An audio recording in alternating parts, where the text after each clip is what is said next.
Well, let's now touch upon, given that, come 22nd, we're going to have the GST rate rationalization. So let's try and get a color on the economy. What exactly is the picture on ground, and whether or not come 22nd, it's going to magically improve and retrieve itself or not. Who better than L&T Finance to actually throw color on all of that and more, of course.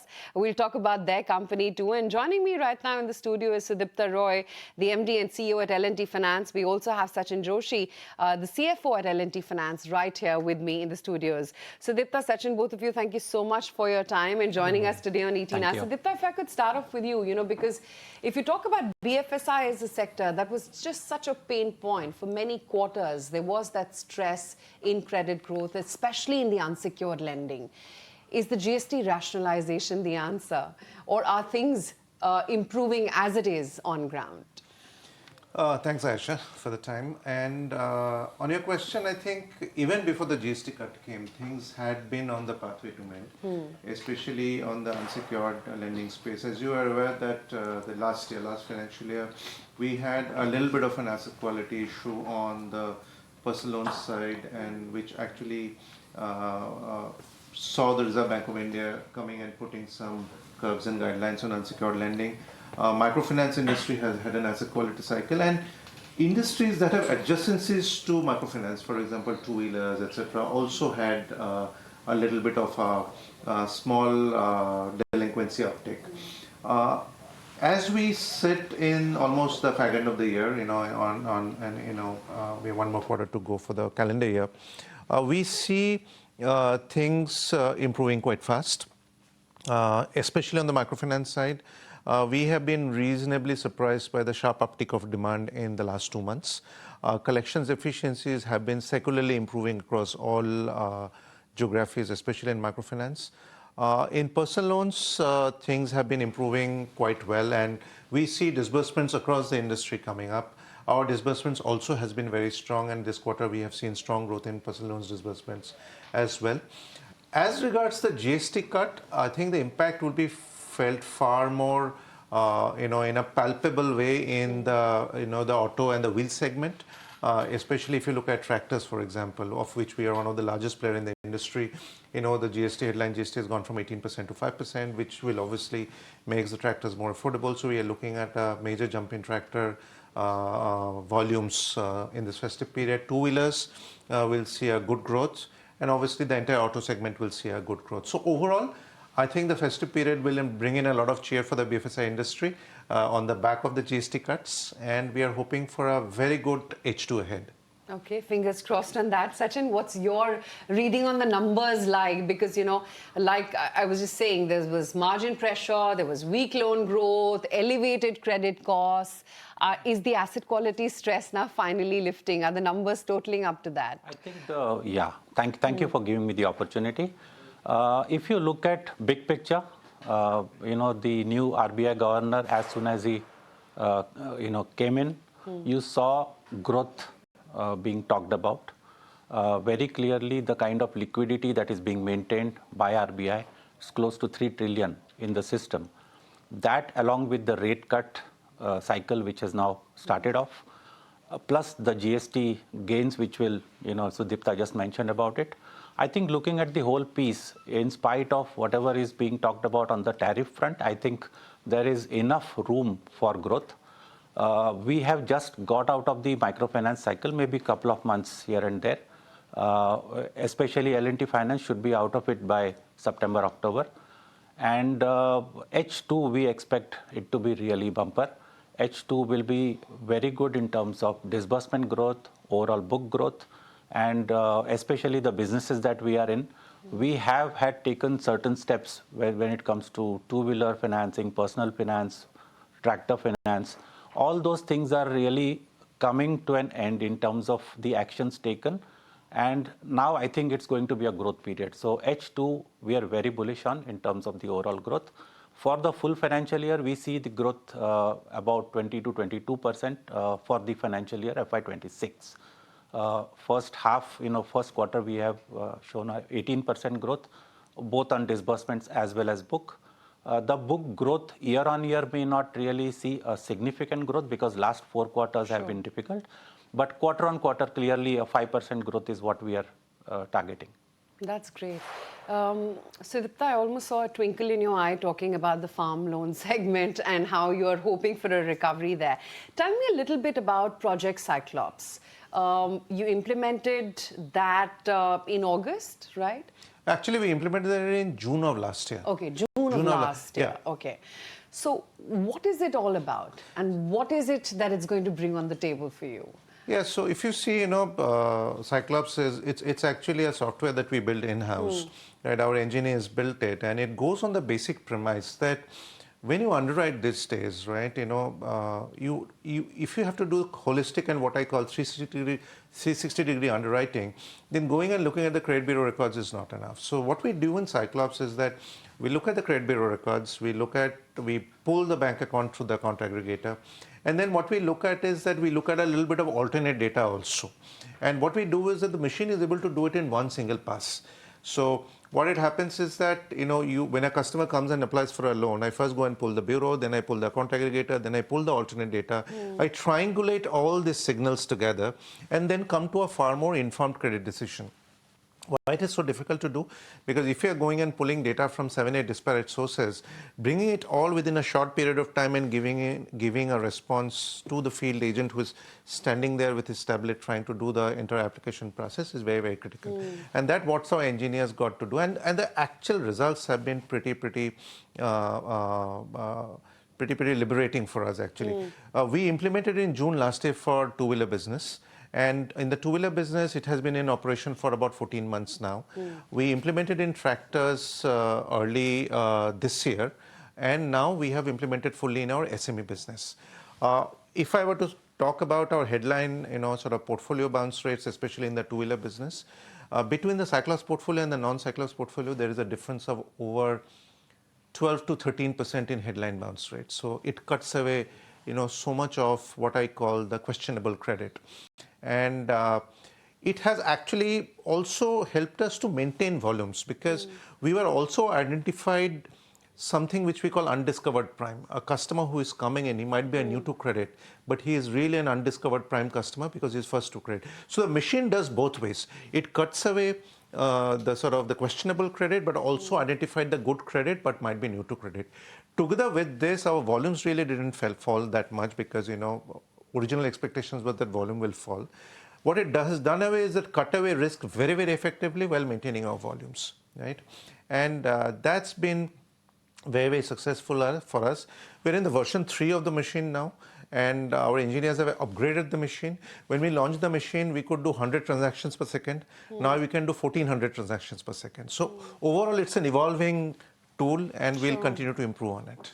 But is there more such tech foray, if I can call it that? Yeah. Because you've also partnered with Google Pay, right? To try and expand onto your digital loan. Yes. So, and if I were to sort of take 2 minutes to explain our tech philosophy, what we believe within L&T Finance, and we are in the middle of this massive tech transformation, on large retail portfolios, especially with the tools available today, it is possible for machines and algorithms to do things far more effectively than human beings. Yeah. Humans have to step in when you have to look at or give decision or a subjective interpretation of something.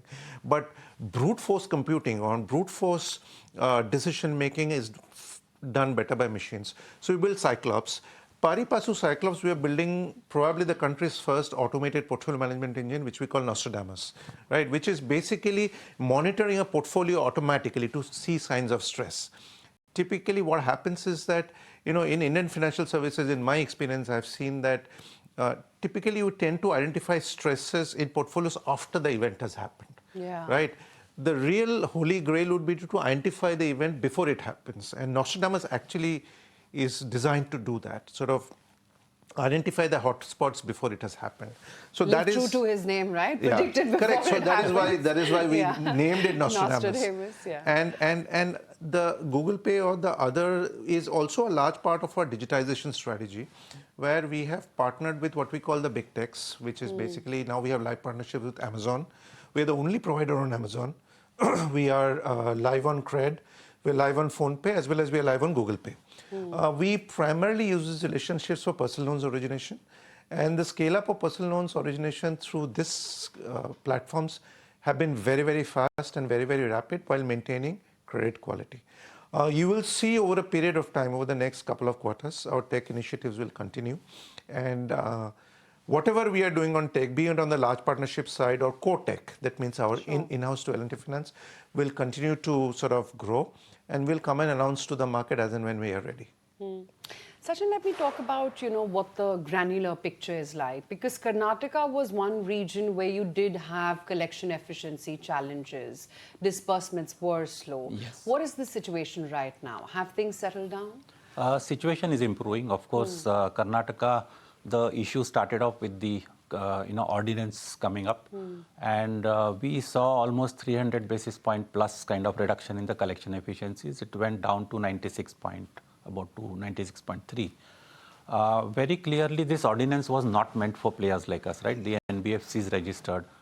However, the ordinance, the advantage was taken by customers.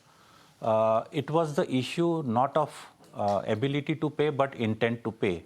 And very clearly, over a period of time, as the customers have started realizing that their bureau records will turn bad, they have started coming back, and the collection efficiencies have improved substantially. We are back to about 99.05% now at the end of August. Very clearly, 99% is one, a key number for us. On an aggregate basis, including Karnataka, the end of August, we are about close to 99.5, which means we are coming very close to normalcy. The earlier normalcy used to be 99.8, but with all these challenges that the whole industry has gone through, I think the new normal would be about 99.65, 99.7. We are slowly and steadily inching up to that number now. So clearly the challenges are being left behind. The collection efficiency improvement also decides what should be the disbursements. So our disbursements, which went to as low as 1,400 per month, 1,400 to 1,450 per month during the whole crisis period, has already, it came to about 1,900 per month last quarter. And in fact, this month we have closed with the second highest ever disbursement. It's close to 2,000 crore plus is what we have disbursed in the month of August. So we see very clearly things normalizing, and it's also giving us the opportunity to come back to normal and accelerate the disbursements as well. So I think it's a good news for the whole industry. Well, absolutely. And the market was a little worried about, Absolutely. the situation in Karnataka. Yeah. But Sudipta, coming back to you, and we were chatting about two-wheeler, what the GST rationalization could really do to the segment. Do you sense that there would be increased lending when it comes to two-wheelers specifically? Yeah, actually, because you see, if the two-wheeler financing segment cannot grow faster than the market, right? And obviously, our growth is hamstrung by to the extent that the two-wheeler market grows itself. So I do believe that the GST cut will increase affordability in the two-wheeler segment, especially in the sub 1,50,000 rupees value two-wheeler segment, which constitutes the bulk of the two-wheeler offtake. So we do believe that there will be a reasonable amount of uptake. Now, percentages, I don't want to hazard a guess, but I think safely we can assume that the uptake will be upwards of 20-25% uptake over the previous quarter. So that's what we are looking at. And I do believe that the entire industry will take benefit of that, And financing is a very, very key component of the two-wheeler business. Any auto business, financing is a very, very key component. And over the last quarter, we have been working on forging deeper relationships with most of the OEMs, especially when it comes to the financing side, and some strategic partnerships as well on that. So we are hopeful that the GST cut and the festive period that is coming in will give a great fillip to the two-wheeler offtake, and on the back of that, our two-wheeler disbursements will also grow. I want to talk about this new, or rather, relatively new segment that you've gotten into, gold loans. Yes. Right? What are the prospects of it, given that this is such a strategic investment for you, and the fact that gold prices are climbing a daily high and a record high pretty much on a daily basis? How is that impacting the segment? See, our decision to enter the gold loans segment was driven by a couple of key considerations. Sure. We are one of the largest players in microfinance in the country, right? And when we looked at our data, we figured out that our customers have borrowed over 16,000 crores worth of gold loans. Now we say that we have here a captive base that is already borrowing this particular asset class. You know, Probably we should take part in it. It took us for some time to sort of firm up the strategy. We got a very good asset in terms of the Paul Merchants Finance Limited gold loans business that we acquired. And we subsumed the business in only 4 months flat, and it's about 130 branches we got, primarily towards the northern part of the country, which is in common parlance, it is a non-traditional gold loan area. Gold loan area is normally considered to be very considered in South. So that gave us a good foothold and a toehold in that business, and cut our time to scale by almost 24 months. So that is the reason, we sort of did the acquisition. The other thing is that gold loans is a secured asset product which has relatively high yields and high ROAs. So in our journey to sort of balance the asset profile of our business and move a little more towards secured, this was a very, very strategic decision for us. We'll be expanding this business quite strongly. And as you know, gold prices have been going up. The gold holding in the Indian households is one of the highest in the world. And Reserve Bank of India now with this omnibus gold loan guidelines has actually there were certain interpretative gray areas. That has been taken away, and now everything is in black and white. So I do believe that the industry will grow very strongly, and we intend to put in about anywhere between 150 to 200 gold loans branches over the rest of the period of the year. So the growth for us will be quite steep, and we'll scale this up. And all the gold loan branches that we put, we are calling them as Sampurna branches. That means we'll not only do gold loans from there, but we'll do some other products from there. Yeah. So that, the branch becomes overall a holistic branch rather than a standalone gold loans branch. Makes sense. So, Sachinn, you've got 2 upgrades, right? One from S&P, the other one from Fitch, both along the sovereign rating of the country. How does this really benefit your company in terms of, cost of borrowing, further lending, etc.? Sure. The international rating, this is the first time when we actually approached the international rating agencies. We got the ratings originally in the month of July. S&P actually upgraded the country ratings. And what you saw in the month of August, the news was about that upgrade. And NBFCs are restricted to country ratings, so they cannot be better than the country rating. And hence, when the upgrade was given to India rating, we got an upgrade as well. We are now BBB. It used to be positive. Now it is neutral. Now, Fitch has already given us the same in the month of July. The purpose of doing this exercise was that our overall balance sheet size right now, AUM is about 1 lakh crore plus. This is the right time to go for diversification. We have been depending on external commercial borrowings. There is a limit of 750 million prescribed by RBI. The international ratings give us the opportunity now to go to the international capital markets. We will keep this rating. It's not necessary that we go to the international markets immediately. We will be opportunistic, but it now opens up one full, wide window for us to go overseas and borrow if the external borrowings are cheaper on a completely swapped basis, because we completely hedge the borrowings whenever they are made. Because our board does not permit us to keep exchange, they don't allow us to take any exchange risk. So on a completely hedged basis, if the overall costs are going to be equal to or lower than the domestic borrowings, then that would be a preferred way to borrow. That's where we are at this point of time. So, Sudipta, lastly, you've almost reached your target of Lakshya 2026. What's the next Lakshya? Boom like Bumrah? Is it? And Bumrah is our brand ambassador right now, and we are just running a 2-wheeler campaign with Bumrah. Yes. I think Lakshya 26 has been pretty transformative for the company. We had taken 4 key goals, and more or less we have hit most of those goals, right? And we have hit those goals ahead of time. As you know, L&T Group does this 5-year Lakshya plans and for all their ICs. So we are also partaking in the Lakshya 31 plan. So we've already started working on Lakshya 31 plan. Right now, probably I'm not, don't have the freedom to Sure. talk about Lakshya 31, which we'll talk about early next year. But rest be assured that the organization is having a lot of work ahead to plan for the Lakshya 31 plan, and Lakshya 31 plan will be an even more transformative period for L&T Finance, right? Where we want to position ourselves as a risk-first, technology-first, strong growth-oriented, diversified financial services player. So that is what our objective for Lakshya 31 will be. And I think one of the cornerstones of Lakshya 31 will be strong growth with very strong risk management and delivering the returns that the markets would probably love.